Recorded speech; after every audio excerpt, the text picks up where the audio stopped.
Hello and welcome to a whole new episode of your program Cairo Local Time, in which we're always keen to bring you the latest development that is happening on the national arena here in Cairo. A short break and we're going to start right away.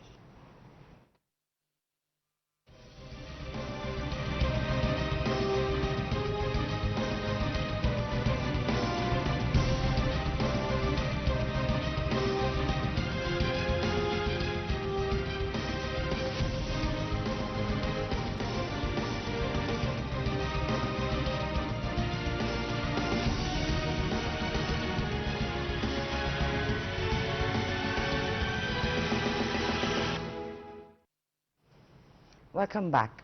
President Abdel Fattah al-Sisi held a phone call Wednesday with the Sultan Haytham bin Tariq of Oman to emphasize Egypt's full solidarity and support for the Sultan's and the Sultanate's security as integral part of Egyptian national security.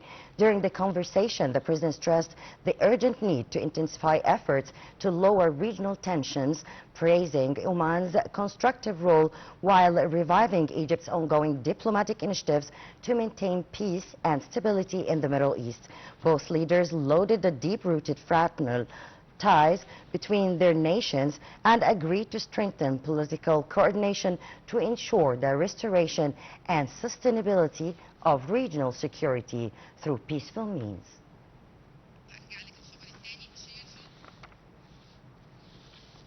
And we're still following up with His Excellency President Abdel Fattah al-Sisi's activities, where His Excellency received the chairman of the World Travel Tourism Council, WTTC, and a high-level delegation of international tourism executives today to discuss enhancing cooperation and supporting Egypt's goal of reaching 30 million tourists annually.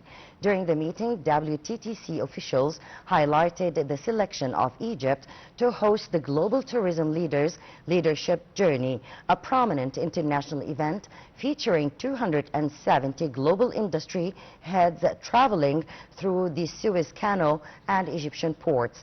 The delegation expressed strong confidence in Egypt's tourism potential and regional stability, while the U.S. presidential envoy for tourism conveyed President Donald Trump's greetings and mutual desire to increase tourism exchange between the two nations.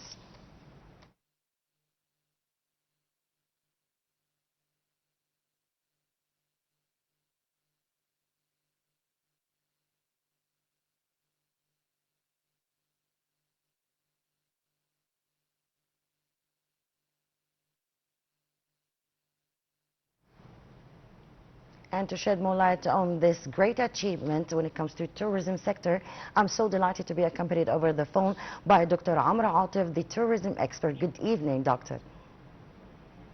Hello. Hello, doctor. Good evening. Good evening. Sorry. It's a pleasure to have you in Cairo Local Time.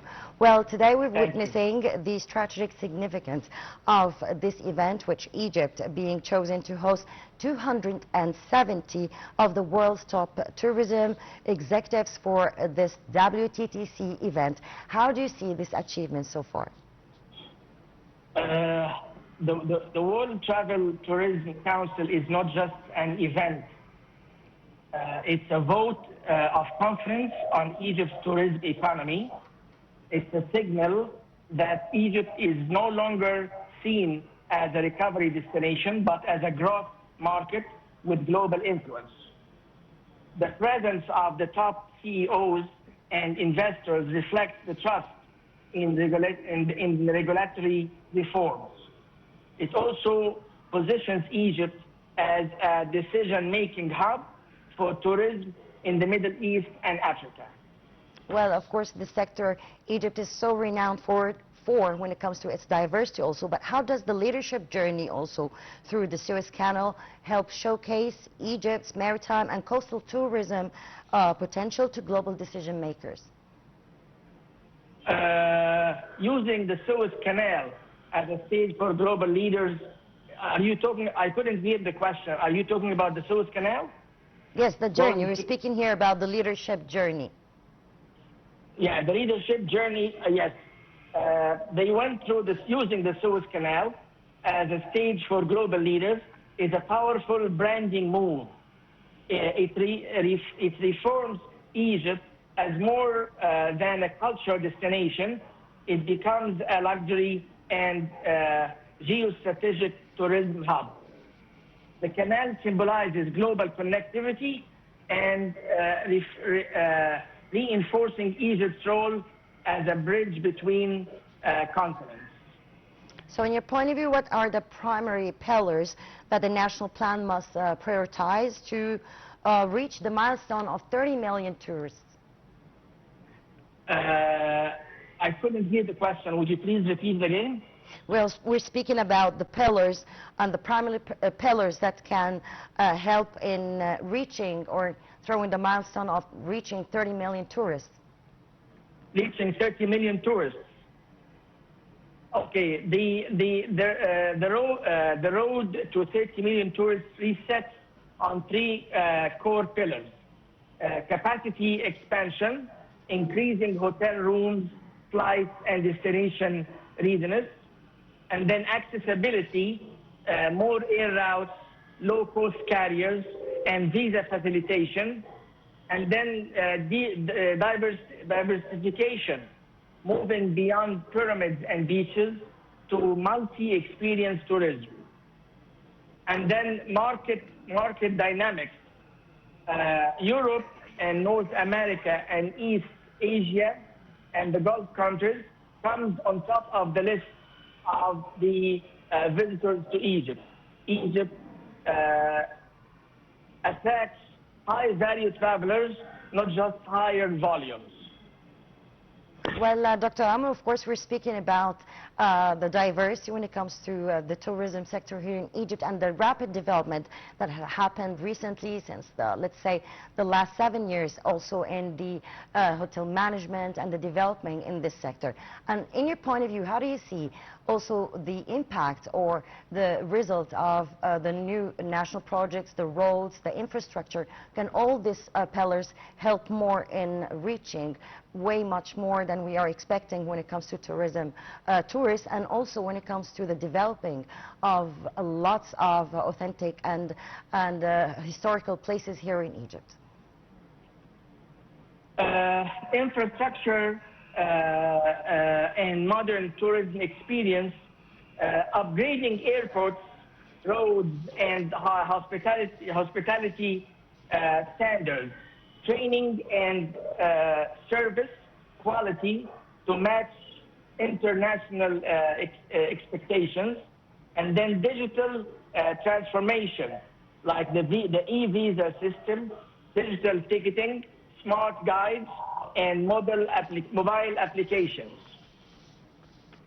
Yes, Dr. Amr, in your point of view also, how do you see this gathering when it comes to 270 global experts, executives from different parts of the world? This gathering can help also in contributing in the exchange of experts. Sorry, I can't hear you. Would you please repeat the question? Can you hear me now? I can't hear you. Can you hear me now? I'm trying to raise my voice. No, don't. Would you please repeat the question? I can't hear you. Sorry.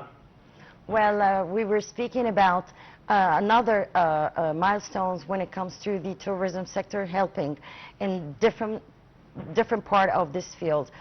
How do you see this rapid development also when it comes to that? How do I see what? How do you see this rapid development when it comes to the tourism sector? The development actually is very clear. I mean, there are lots of infrastructure that has been built, more hotels, more airports, of course, and more roads. So the infrastructure is very important in the tourism section, and Egypt has been taking serious steps with upgrading the infrastructure.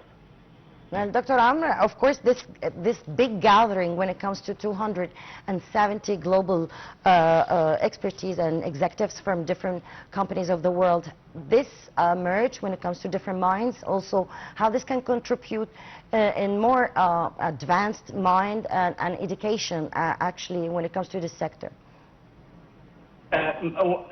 I'm sorry, would you please repeat the question? I can't hear you.